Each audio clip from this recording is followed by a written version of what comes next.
Judge Barrett, welcome. Congratulations on being nominated. Congratulations on enduring the confirmation proceedings. And I think it is a particularly good thing. We've made it through what I guess you would call the top of the lineup of the questioning.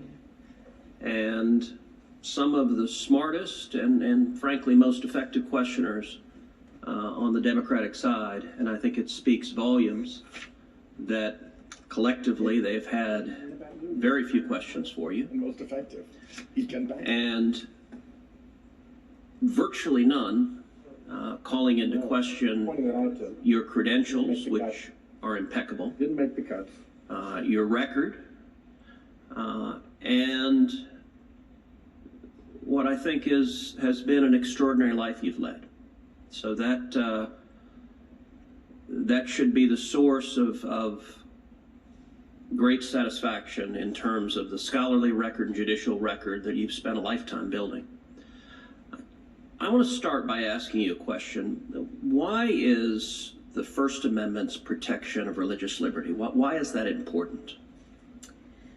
Well, I think it's broadly viewed that the framers protected and ratifiers protected the free exercise of religion because, for reasons that we all know from history of persecuted religious minorities fleeing to the United States, that enshrining that protection, it was one of the Bill of Rights because it was considered so fundamental.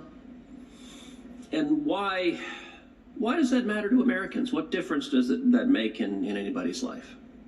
Well, I think all of the Bill of Rights, each and every one of them, is important to Americans because we value the Constitution, including religious liberty. Well, how about the free speech protections of the First Amendment? Why are those important? So that minority viewpoints can't be squashed, so that it's not just the majority that can speak popular views. You don't really need the First Amendment if what you're saying is something that everybody wants to hear. You need it when people are trying to silence you. And how about the Second Amendment? Why is the right to keep and bear arms important? Well, we talked about Heller earlier this morning, and what Heller tells us is that the Second Amendment protects an individual right to bear arms for self-defense. Well, I think all of those rights, and I agree with you, the entire Bill of Rights is incredibly important to Americans. I also think what is really striking about this hearing today and also yesterday is that Senate Democrats are not defending what I think is really a radical agenda that they have when it comes to the Bill of Rights. And the topics they're discussing today have little bearing to the rights that are really at issue and in jeopardy at the Supreme Court.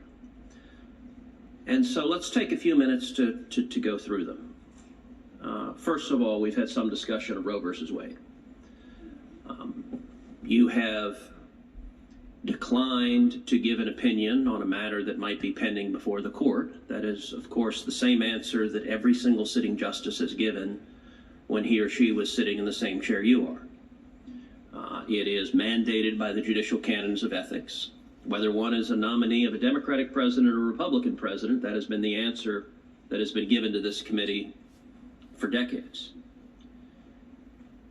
But I do think it is interesting that our Democratic colleagues, number one, don't discuss what would actually happen if there came a day in which Roe versus Wade were overruled, which is namely that it would not suddenly become the case that abortion was illegal, but rather it would revert to the status of the law as it's been for nearly 200 years of our nation's history, which is that the question of the permissibility of abortion is a question for elected legislatures at the state levels and at the federal level. And it is difficult to dispute that there are a great many jurisdictions, including jurisdictions like California and New York, who, even if Roe versus Wade were no longer the law of the land, their elected legislatures would almost certainly continue unrestricted access to abortion with virtually no limitations.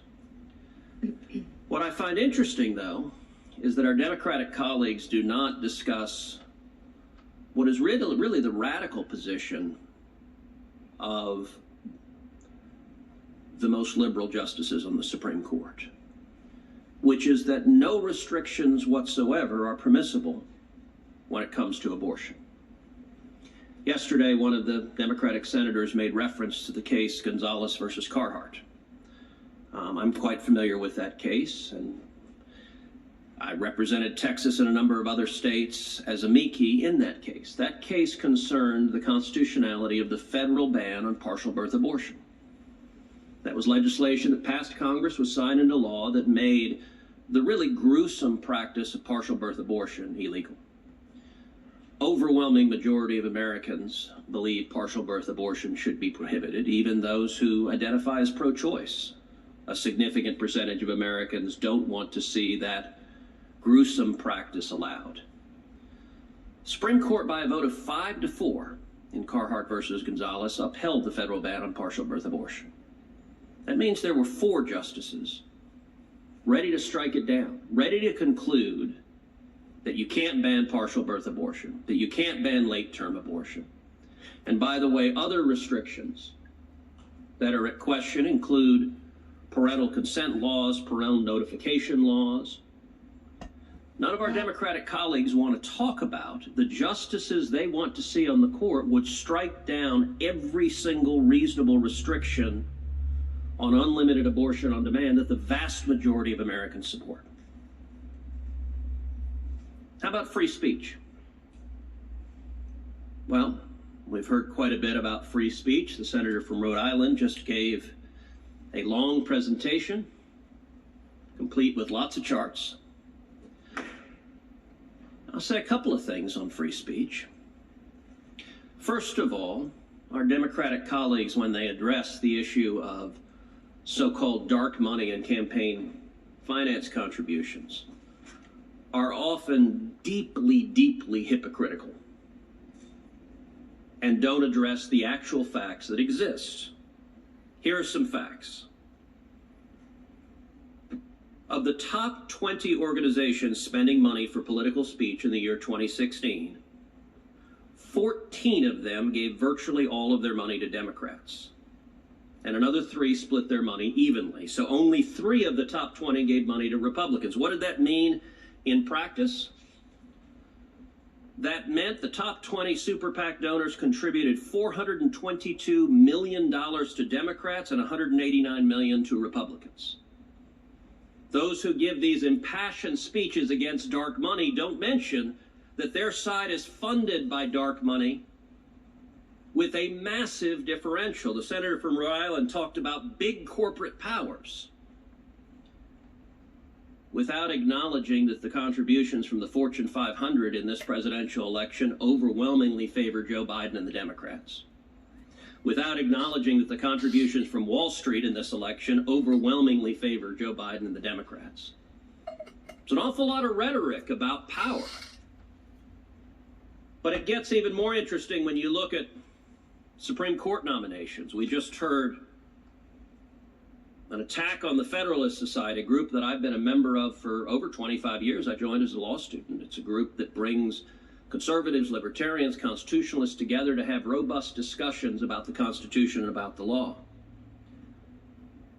What's interesting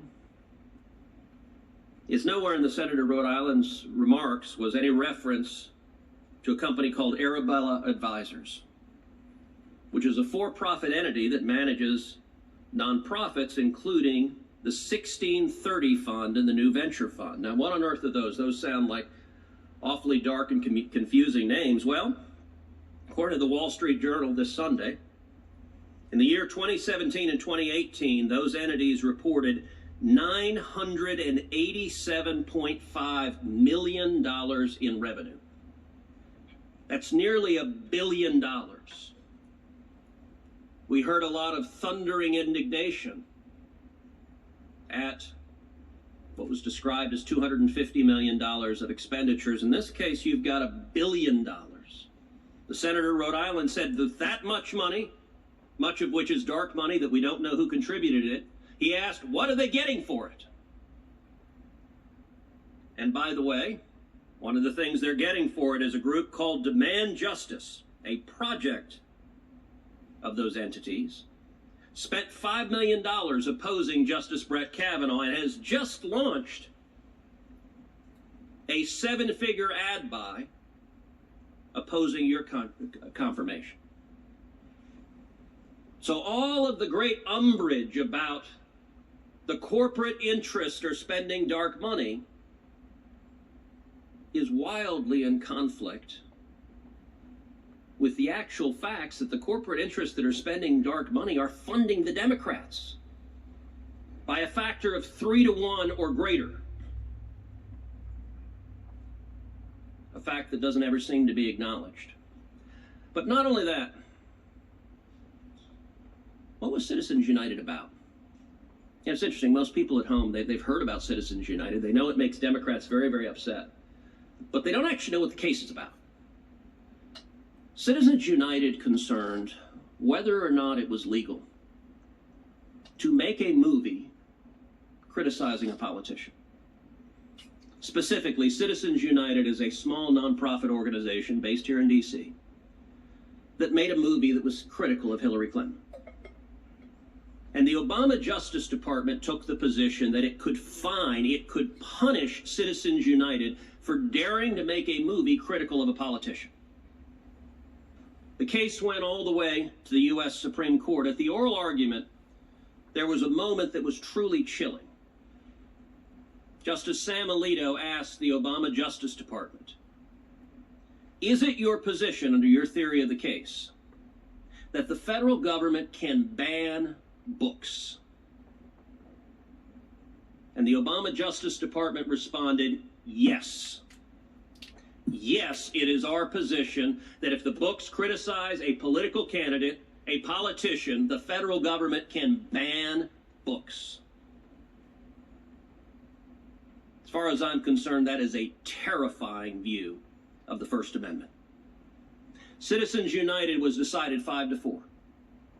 By a narrow 5-4 majority, the Supreme Court concluded the First Amendment did not allow the federal government to punish you for making a movie critical of a politician. And likewise, that the federal government couldn't ban books. 4 justices dissented. 4 justices were willing to say the federal government can ban books and can ban movies and presumably could ban books as well. When Hillary Clinton was running for president, she explicitly promised every justice she nominated to the court would pledge to overturn Citizens United. By the way, Hillary Clinton said she would demand of her nominee something you have rightly said that this administration has not demanded of you, which is a commitment on any case as to how you will rule. Democrats have shown no compunction in expecting their nominees to make a promise. Here's how I'm going to vote on a pending case. Judicial ethics be damned. Or how about the Second Amendment? We've heard some reference to the Heller decision.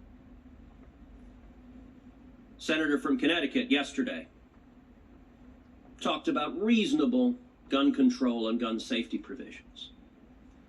Well, that, of course, was not what was at stake in the Heller decision. Number one, majority decision in Heller, Justice Scalia's opinion, acknowledges reasonable provisions, things like prohibitions on felons in possession are permissible.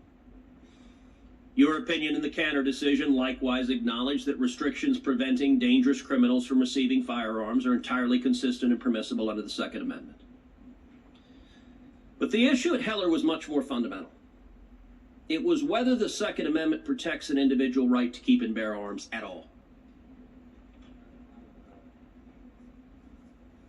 The vote in Heller was 5-4. By a vote of 5-4, the majority struck down the District of Columbia's total prohibitions on owning an operative firearm in the District of Columbia. The argument of the 4 dissenters was not what our Democratic colleagues talk about here. It wasn't some reasonable gun control provisions are okay. That was not the argument of the dissenters. That question we can actually have a reasonable debate on. Reasonable minds can differ on what the appropriate line should be, what are reasonable laws there, but that was not what was at issue at Heller. The position of the four dissenters was the Second Amendment protects no individual right to keep and bear arms whatsoever, but merely a, quote, collective right of the militia, which is fancy lawyer talk for a non-existent right. Four justices would have ruled that way, one vote away. The consequences of the court concluding that there is no individual right under the First Amendment would mean you and I and every American watching this would lose your Second Amendment right. It would mean the federal government, the state government, the city could ban guns entirely, could make it a criminal offense for any one of us to own a firearm. And no individual American would have any judicially cognizable right to challenge that. That is a radical reading of the Constitution. That is effectively erasing the Second Amendment from the Bill of Rights. And Hillary Clinton likewise promised in 2016 that every justice she nominated would commit to voting to overturn Heller. They were big on litmus tests. And Joe Biden, although he refuses to answer just about anything about whether or not he's going to pack the court, he did tell the American people the voters don't deserve to know whether he's going to pack the court. Truly a statement of disrespect and contempt for the voters, unusual in our political process. One vote away from the Second Amendment being erased from the Bill of Rights. None of our Democratic colleagues admit that that is their agenda, and yet those are the justices that Democratic presidential nominees are promising they will appoint. Justices who will take away your right to criticize politicians, justices who will allow censorship, justices who will allow movies and books to be banned, justices who will erase the Second Amendment from the Bill of Rights. And how about religious liberty? Religious liberty is an issue near and dear to a great many of us. The right of every American to live according to your faith, according to your conscience, whatever that faith may be. Religious liberty is fundamentally about diversity. It's about respecting diversity, that whatever your faith tradition might be, the government is not going to trample on it. Religious liberty cases over and over again have been decided 5-4. The case of Van Orden versus Perry, a case I litigated, dealt with the Ten Commandments monument that stands on the state capitol grounds. It's been there since 1961 in Texas. An individual plaintiff, an atheist, a homeless man, filed a lawsuit seeking to tear down the Ten Commandments. The case went all the way to the U.S. Supreme Court. It was decided 5-4. 4 justices were willing to say, in effect, send in the bulldozers and tear down that monument because you can't gaze on the image of the Ten Commandments on public land. Another case, the Mojave Desert Veterans Memorial. This is a memorial erected to the men and women who gave their lives in World War I. It's a lone white Latin cross, simple and bare in the middle of the desert. I've been there on Sunrise Rock where it stands. The ACLU filed a lawsuit saying you cannot gaze on the image of a cross on public land, and the ACLU won in the district court. They won in the Ninth Circuit Court of Appeals. The federal courts ordered that Veterans Memorial to be covered up with a burlap sack with a chain on the bottom, and then a plywood box. When the case went to the U.S. Supreme Court, I represented 3 million veterans pro bono for free, defending that Veterans Memorial.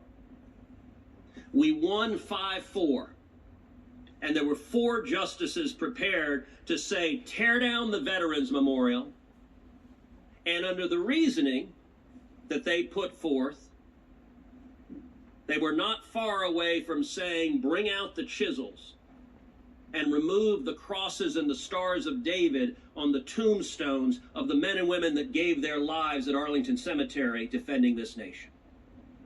That is a radical view, and we're one vote away. That is utterly contrary to the text of the First Amendment, to the understanding of the First Amendment. When we argued the Ten Commandments case in the U.S. Supreme Court, there was more than a little bit of irony. And that, do you know how many times the image of the Ten Commandments appears in the courtroom of the Supreme Court? The answer to that is 43. There are 2 images of the Ten Commandments carved on the wooden doors. As you walk out of the courtroom, you will soon be sitting looking at them.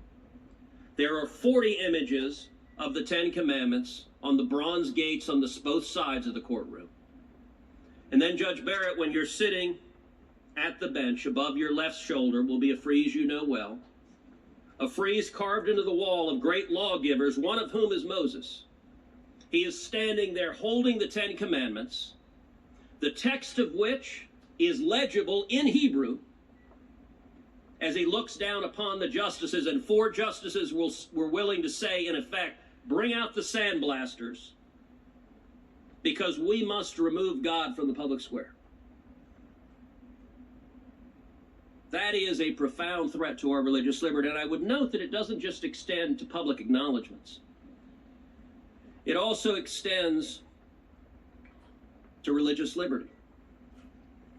The Little Sisters of the Poor are a Catholic convent of nuns who take oaths of poverty, who devote their lives to caring for the sick, caring for the needy, caring for the elderly. And the Obama administration litigated against the Little Sisters of the Poor, seeking to fine them in order to force them to pay for abortion-inducing drugs, among others. It's truly a stunning situation when you have the federal government litigating against nuns. The Supreme Court decided the Hobby Lobby case, another case routinely denounced by Senate Democrats. The Hobby Lobby case concluded that the federal government could not permissibly force a Christian business to violate their faith. It reflected the religious liberty traditions of our country, that you can live according to your faith without the government trampling on it. You know what this body did, I'm sorry to say?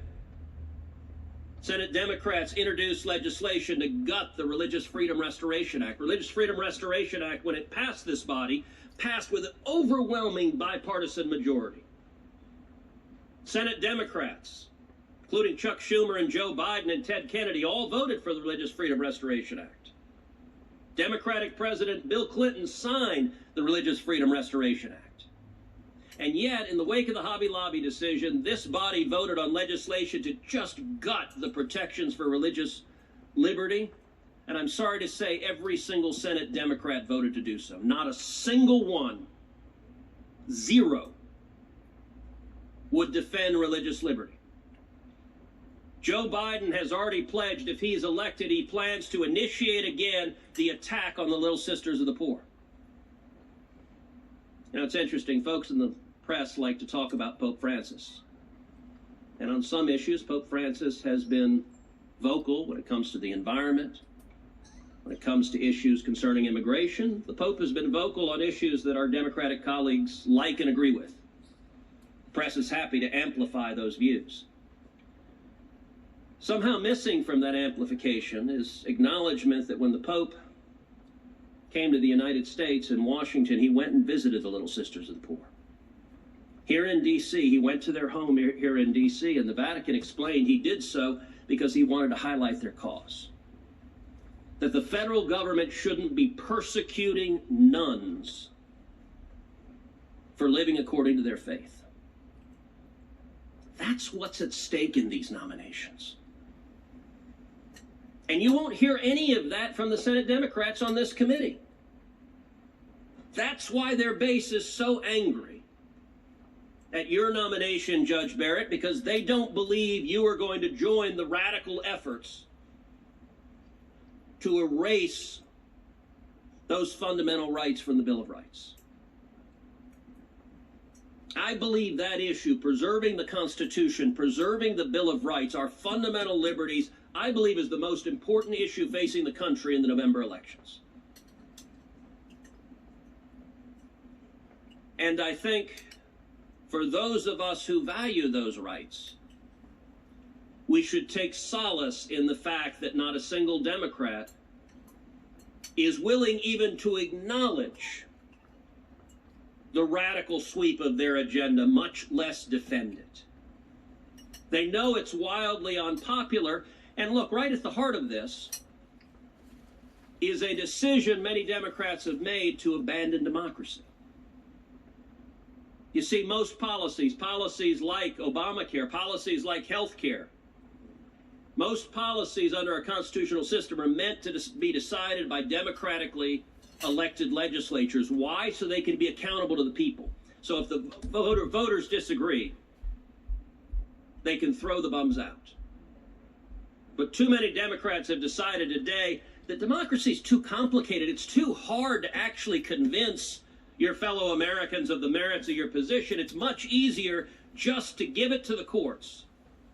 Find 5 lawyers in black robes and let them decree the policy outcome you want, which makes your radical base happy, presumably makes the millions, if not billions, in dark money being spent for Democrats happy, without actually having to justify it to the American people.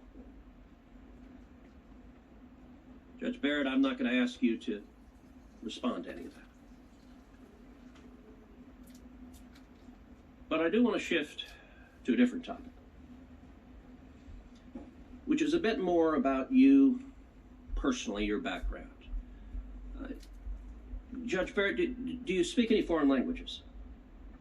Once upon a time, I could speak French, but I have fallen woefully out of practice, so please don't ask me to do that right now. You can be assured of that, because I had 2 years of high school French, and I suspect yours remains much better than mine. How about music? Do you play any instruments? The piano. Do you? How long have you played the piano? Well, I played the piano growing up for 10 years, and now most of my piano playing consists of playing my children's songs for them and supervising their own piano practice. I look forward one day when I have more time to be able to choose some of my own music. Now, do the kids do piano lessons as well? The kids do piano lessons. Some of the older ones who are in high school have gotten so busy with sports and those things that they've stopped, but the younger children do. Our girls are 9 and 12, and they both do piano lessons, and I will say, at least in our household, it is less than voluntary. One of the things Heidi and I found, particularly the last 6 months during COVID, which has been an extraordinary crisis, is just with 2 kids at home, that doing distance learning when schools were shut down was really hard for us with 2 children.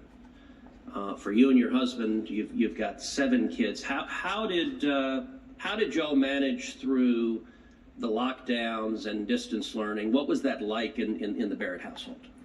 Well, it was a challenging time, as it was for every American. Our oldest daughter, Emma, who's in college, moved home at that point because she's at Notre Dame. It closed. So Emma obviously could manage her own e-learning, and our high school age children, Tess and Vivian, could too. But Jesse and I just tried to take a divide and conquer approach for the younger 4. And yeah, it was quite challenging, I assure you. One part of your story that I find particularly remarkable and that I admire is the decision you made to adopt 2 children. You and your husband had 5 biological children, and you adopted 2 more. Both of your adopted children are from Haiti.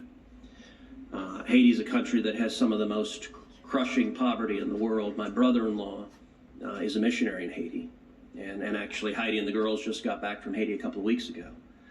I was curious if you would share with this committee and with the American people what led you and your husband to make the decision to adopt. It's I think, one of the most loving and compassionate decisions any family can make. When Jesse and I were engaged, we met another couple who had adopted, in this instance, it was a couple who had adopted a child with special needs. And then we also met another couple who had adopted a few children internationally. And we decided at that point, while we were engaged, that at some point in the future, we wanted to do that ourselves. And I guess we had imagined initially that we would have whatever biological kids that we had decided to have and then adopt at the end. But after we had our first daughter, Emma, we thought, well, why wait? So I was expecting Tess when we went and got Vivian. So she and Tess function, we call them our fraternal twins. They're in the same grade. And it really has enriched our family immeasurably. And, you know, once we had adopted Vivian at that point, then we made the decision that we definitely wanted to adopt again. And so several years later, John Peter entered our family. So your children have been wonderfully well behaved. I think you're an amazing role model for little girls. What advice would you give little girls?